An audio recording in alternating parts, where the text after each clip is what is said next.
Halo guys, sobat-sobatku yang cerdik sekalian, jumpa lagi dengan Om Bagus di sini. Dan kali ini gua masih lanjut lagi jurusan double degree, tapi kali ini gua sebagai orang yang S1-nya punya subkonsentrasi di bidang teknologi informasi. Jadi kali ini gua bakal bahas double degree apa sih kombinasi yang bagus buat jurusan teknologi informasi, informatika atau jurusan komputer lainnya. Jadi memang yang namanya jurusan informatika itu cukup menjadi jurusan yang populer, biarpun kalau kita ngomong tingkat penganggurannya cukup memprihatinkan karena memang lulusannya besar jumlahnya, tapi kompetensinya nggak cukup untuk bisa masuk ke dunia kerja dengan persaingan yang memang besar banget ya zaman sekarang ini. Oke, sebelum kita mulai video kali ini, di channel ini gue biasa bahas soal konten edukasi, keuangan personal, dan juga psikologi positif. Buat kalian yang merasa cocok dengan konten-konten macam itu, jangan lupa buat subscribe channel ini, dan juga buat kalian yang merasa suka dengan video ini, jangan lupa yang pertama like dulu videonya dan juga share video ini ke teman kalian yang kira-kira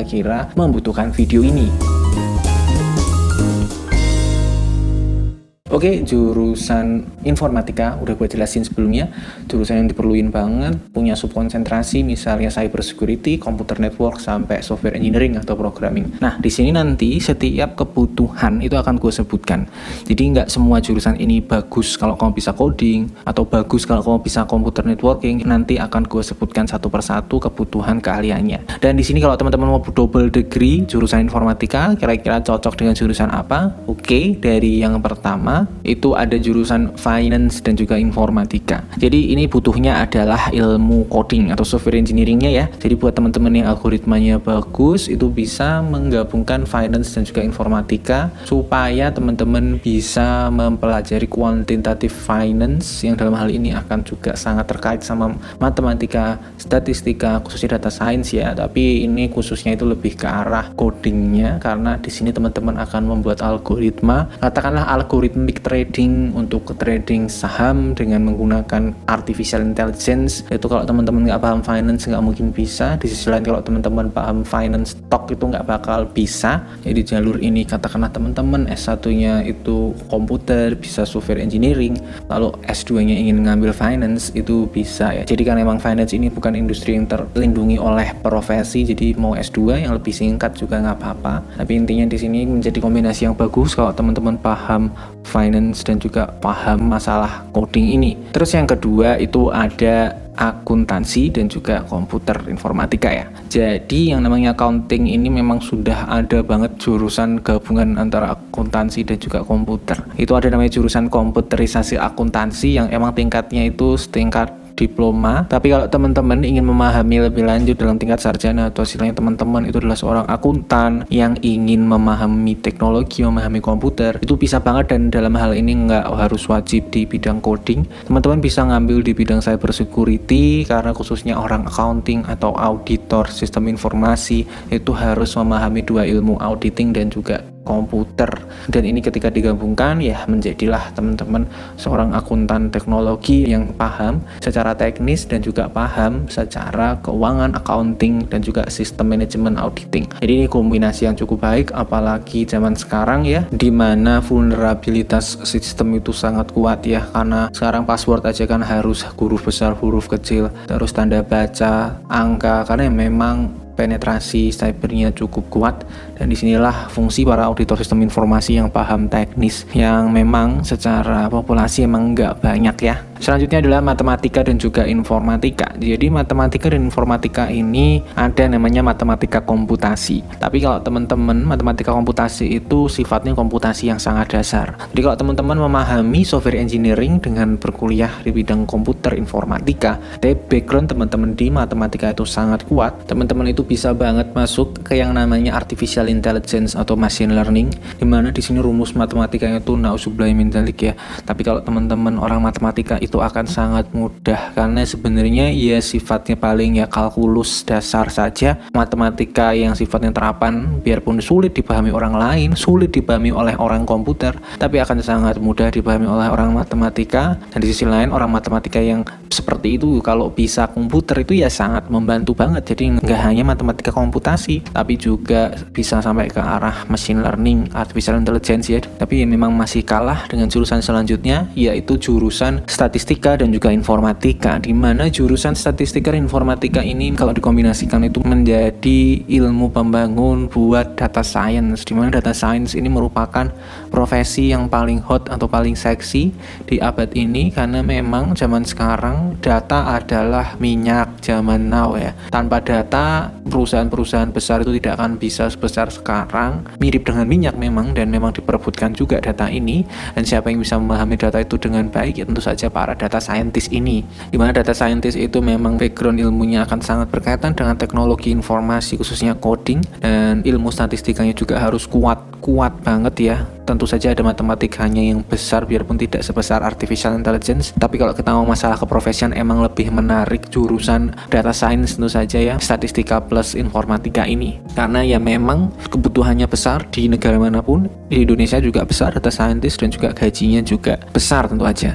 Oke, selanjutnya adalah gabungan antara teknik elektro dan juga informatika. Jadi emang sudah ada jurusannya sendiri buat teman-teman yang ingin menjadi infrastructure engineer, itu biasanya ngambil jurusan information technology. Dimana jurusan information technology itu adalah jurusan turunan teknik elektro yang dia fokus ke komputer ya. Jadi memang di sini jurusan ini cukup luas karena memang dia gabungan antara informatika komputer dan juga teknik elektro. Dimana untuk mengelola infrastruktur itu kan ada beragam ya, ada infrastruktur perangkat keras, perangkat lunak, dimana kalau orang informatika itu biasanya hanya paham perangkat lunaknya aja, dan orang teknik elektro hanya paham perangkat kerasnya aja. Ketika teman-teman menggabungkan itu, jadilah infrastructure engineer yang memang secara jumlah itu nggak banyak, dan memang kebutuhannya sih memang biasanya di perusahaan-perusahaan besar yang memang membutuhkan para infrastructure engineer secara dedicated. Dan memang ya kalau teman-teman memahami kelistrikan dengan baik, biasanya itu orang-orang seperti itulah yang dibutuhkan di perusahaan teknologi, karena perusahaan teknologi katakanlah Microsoft itu memang dia ngurusnya ya biasanya yang ribet kan masalah kelistrikan dan juga server, dimana kalau satu paket bisa dipegang itu ya jalur pintu karir buat kalian yang ingin masuk ke perusahaan katakanlah data center atau yang perusahaan teknologi yang punya server sendiri, itu yang biasanya besar-besar itu membuka pintunya buat kalian ya. Lalu selanjutnya ada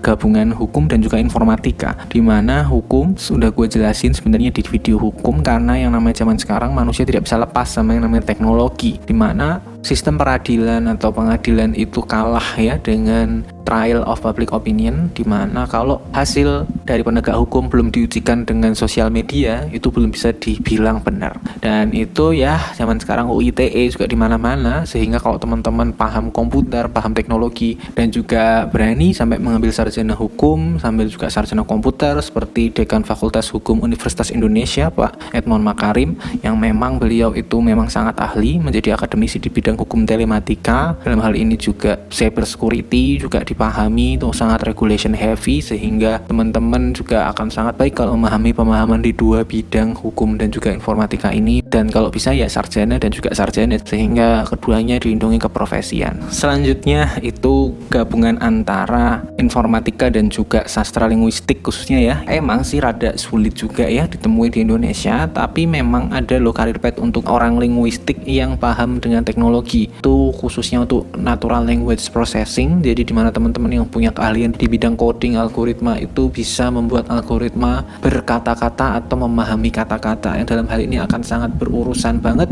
sama orang artificial intelligence. Tapi dalam hal ini teman-teman yang memahami linguistik dengan baik itu akan memahami sebenarnya apa yang harus dipahami untuk membuat suara atau memahami suara itu menjadi sesuatu yang bisa didigitalisasikan atau dibuat dalam bentuk angka 1 dan 0 yang bisa dipahami oleh komputer. Jadi kalau teman-teman yang memang dari awal itu punya background di bidang sastra, atau mungkin teman-teman yang dari awal punya background di bidang informatika dan ingin masuk ke natural language processing, itu cukup direkomendasikan buat mengkombinasikan antara informatika dan juga sastra ini. Oke, semakin kesini akan semakin anti mainstream ya. Selanjutnya adalah fisika dan informatika. Ini gue sendiri sebenarnya baru memahami kalau emang ini kombinasi yang cukup baik, tapi memang di Indonesia cukup jarang. Ketika teman-teman punya background di bidang fisika dan informatika, itu teman-teman bisa fokus untuk ke penelitian quantum computing, di mana sekarang memang komputer itu sudah tidak hanya bisa diserving dengan listrik, atau istilahnya listrik atau elektron itu udah nggak cukup buat traffic data atau perpindahan data zaman sekarang, karena kedepannya kebutuhan manusia itu akan semakin hebat. Biarpun ya memang yang namanya saraf manusia juga pakai listrik, tapi adalah metode lain yang dinamakan quantum computing yang ditenagai fisika kuantum yang itu kedepannya akan membawa kehidupan kita ke komputasi yang lebih baik. Jadi selain fisika kuantum pun orang yang punya background fisika yang kuat dan juga komputer yang kuat itu ada jalurnya di fisika komputasi, di mana yang namanya fisika komputasi ini sifatnya lebih ke teoritis, sehingga fisika teoritis ini di Indonesia emang nggak terlalu besar ya, akan lebih arahnya ke pendidik ya. Tapi sekali lagi memang dari awal nih fisika ini kan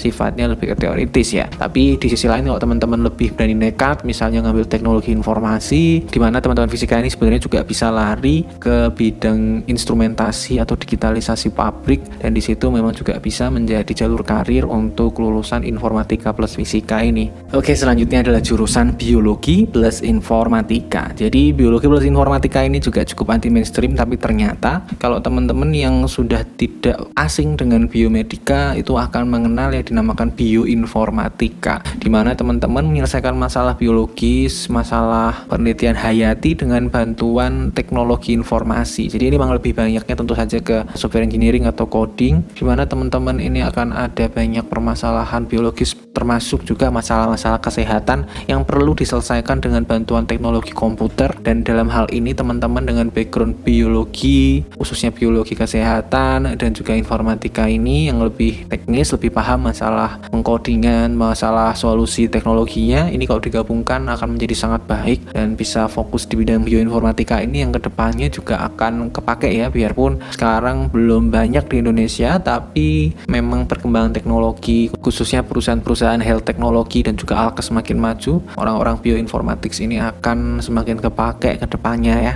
Dan yang terakhir ini yang paling mainstream banget ya, yaitu manajemen plus informatika. Jadi teman-teman buat yang sudah mempunyai background di bidang manajemen, ingin belajar informatika, itu ya sangat mainstream sekali, karena ya memang dunia kita sangat tergantung sama teknologi. Di sisi lain orang informatika yang ingin meningkatkan karirnya di bidang manajerial sebagai tech lead atau engineering manager, itu akan sangat wajar kalau ngambil manajemen bisnis. Jadi ini memang jurusan yang sangat mainstream, manajemen plus informatika, karena istilahnya orang informatika atau engineer software itu akan lebih baik kalau memahami perusahaan, memahami lebih besar lingkup yang dia kerjakan. Dan di sisi lain orang manajemen itu akan lebih baik menghadapi digitalisasi kalau dia punya background teknologi yang kuat, entah itu S1 atau S2. Nah itu sehingga memang menjadi sangat jelas, sangat wajar kalau gabungan manajemen dan informatika ini bahkan udah ada jurusannya sendiri yang dinamakan sistem informasi. Tapi kalau teman-teman ingin lebih fokus, katakanlah misalnya kuliah manajemen sendiri dan juga informatika sendiri, tentu saja hasilnya akan lebih bagus ketimbang kuliah 4 tahun sistem informasi. Dia ada di tengah-tengah dan orang kurang paham ya sebenarnya sistem informasi itu apa, bedanya dengan manajemen, bedanya dengan informatika. Dan kalau teman-teman punya ijazah informatika, teman-teman bisa menjadi engineer, dan kalau teman-teman punya ijazah manajemen bisa menjadi lead atau manager. Jadi lebih jelas segregasi atau pemisahannya. Oke, itulah kira-kira gabungan jurusan informatika dan juga jurusan lain yang mesti double degree-kan dan saling membantu satu sama lain. Kurang lebih itu ya list dari gua. Kalau teman-teman ada pertanyaan jangan lupa tulis aja di komentar, jangan malu-malu. Buat teman-teman yang merasa video ini cocok buat teman-teman, jangan lupa buat pertama like dulu videonya dan juga subscribe channel ini, share video ini ke teman kalian yang kira-kira membutuhkan. Buat kalian yang merasa video ini tidak cocok dengan kalian, rasanya gue mengada-ada, ya dislike aja, gue nggak apa-apa. Buat kalian yang nonton video ini dari awal sampai habis, gue ucapin terima kasih banyak buat kalian dan see you in the next video. Bye bye.